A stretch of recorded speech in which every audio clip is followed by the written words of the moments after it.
இறைவா, இதோ வருகின்றோம் உம் திருவுள்ளம் நிறைவேற்ற. இறைவா, இதோ வருகின்றோம் உம் திருவுள்ளம் நிறைவேற்ற. கல்லான இதயத்தை எடுத்து விடு, ஏமை கனிவுள்ள நெஞ்சுடன் வாழ விடு. கல்லான இதயத்தை எடுத்து விடு, ஏமை கனிவுள்ள நெஞ்சுடன் வாழ விடு. எம்மையே நாங்கள் மறக்க விடு, எம்மையே நாங்கள் மறக்க விடு. கொஞ்சம் ஏனையோ துன்பம் நினைக்க விடு. இறைவா, இதோ வருகின்றோம் உம் திருவுள்ளம் நிறைவேற்ற. ஹாய் குட்டீஸ், எல்லோரும் எப்படி இருக்கிறீங்க? நல்லா இருக்கீங்களா? ஹாப்பியாக இருக்கீங்களா குட்டீஸ்? இன்றைக்கி ரொம்பவே இந்த பாடலை கேட்கும்போது நம்மளுக்குள்ள ஒரு உற்சாகம் வராது. ஆனால் அந்த உற்சாகத்தையும் தாண்டி நம்மளுக்குள்ள நிறைய கேள்விகள். ஏன்னா நம்ம எல்லாருக்கும் சம்மந்தப்பட்ட ஒரு பாடல் தான் இந்த பாடல். அப்படி தானே குட்டீஸ்?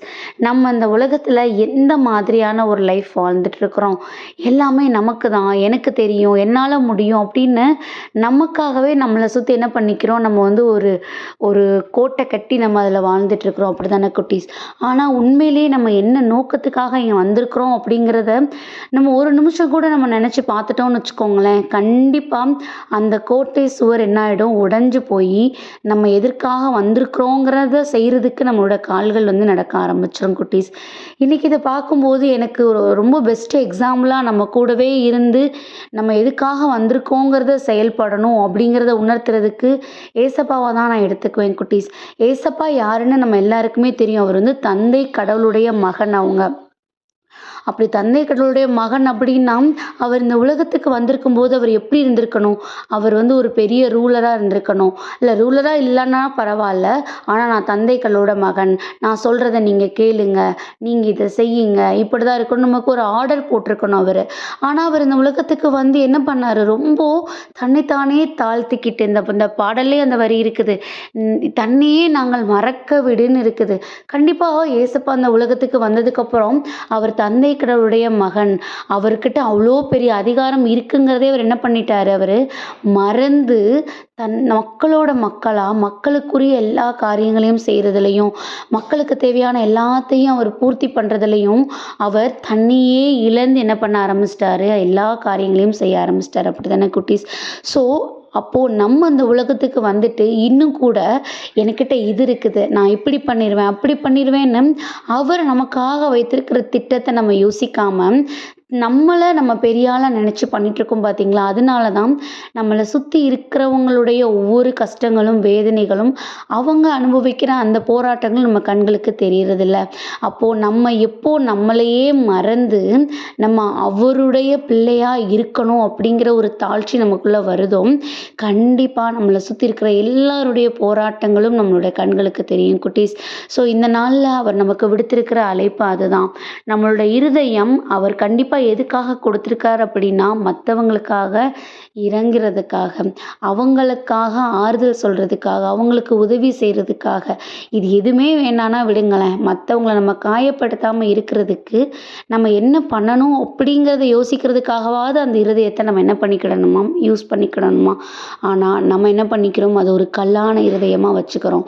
அந்த கல்லான இருதயம் நம்மளை யாருன்னு புரிய வைக்காது, நம்மளை சுற்றி இருக்கிறவங்களோட சூழ்நிலையையும் புரிஞ்சுக்க ட்ரை பண்ணாது. அப்படி தானே குட்டீஸ்? ஸோ இந்த நாளில் பார்த்தீங்கன்னா, நான் உங்களுக்கு புதியதோர் இருதயத்தை கொடுப்பேன், ஒரு புதிய ஆவியையும் கொடுப்பேன், கல்லான உங்கள் இருதயத்தை நீக்கிவிட்டு சதையான இருதயத்தை கொடுப்பேன் அப்படின்னு எசேக்கியேல் 36:26 படியாக நமக்கு விளக்குறாங்க. நமக்கு புதியதோர் இருதயத்தை வச்சிருக்கிறாங்க. அட்லீஸ்ட் இனிமேலாவது அந்த இருதயத்தை நம்ம எதற்கான நோக்கத்தில் இங்கே இருக்கிறோம், அந்த இருதயம் நம்ம கடவுளை எந்த அளவுக்கு அன்பு செய்கிறோமோ அந்த இருதயம் அதை செயல்படுத்துதா, தன்னுடைய செயல்கள் அத காட்டுதா அப்படிங்கிறத யோசிக்கிறதுக்கு கொஞ்சம் நம்ம இருதயத்துக்கு நம்ம என்ன பண்ணுவோம், டைம் குடுப்போம். ஏன்னா, நம்ம வாழ்ந்துட்டு இருக்கிற வாழ்க்கை ரொம்பவும் வெளிப்படையா நம்ம கடவுள தேடி ஓடுகிற வாழ்க்கையா இருக்கணும். அப்படி இருக்கிற பட்சத்தில நமக்கு உள்ள இருக்கிற அவரோடைய அன்ப நம்ம மறந்துடக்கூடாது. வெளியில எல்லா காரியங்களும் அவருக்கு பிடிச்ச மாதிரி பண்ணிட்டு, ஆனா இருதயத்துக்குள்ள நம்மளோட இருதயம் கல்லான இருதயமா மட்டும் இருந்ததுன்னா, கண்டிப்பா அதில எந்த ஒரு நிறைவும் நமக்கு கிடைக்காது குட்டீஸ். ஸோ நமக்கு கிடைத்திருக்கிற புதியதொரு இருதயத்தை நம்ம அவருடைய பிள்ளைகளா வாழ்றதுக்கு தாழ்ந்து கொடுப்போம். கண்டிப்பா நம்மள சுத்தி இருக்கிற எல்லா சூழ்நிலைகளையும் நம்ம பார்க்கறதுக்கு அந்த இருதயம் நமக்கு கற்றுக் கொடுக்கும். ஸோ அதுக்காக ஏசப்பாட்ட ஒப்பு கொடுத்து ப்ரேயர் பண்ணுவோமா? அன்பான ஆண்டவர், இந்த நேரத்திற்காக நன்றி அப்பா. தகப்பனே, எங்களுடைய இருதயத்தில் நீங்க உம்முடைய வார்த்தைகளை பதிச்சிருக்கிறீங்க.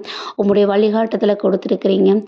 தகப்பனே, உம்முடைய சித்தத்தின்படி நாங்கள் வாழ்ந்து உம்முடைய சித்தத்தை நிறைவேற்றுவதற்காக மட்டுமே அந்த இருதயத்தை நாங்கள் யூஸ் பண்ணணும் டாடி. அதற்காக எங்களை முழுவதுமாக உமது கரங்களில் ஒப்புக் கொடுக்கிறோம். ஆமென்.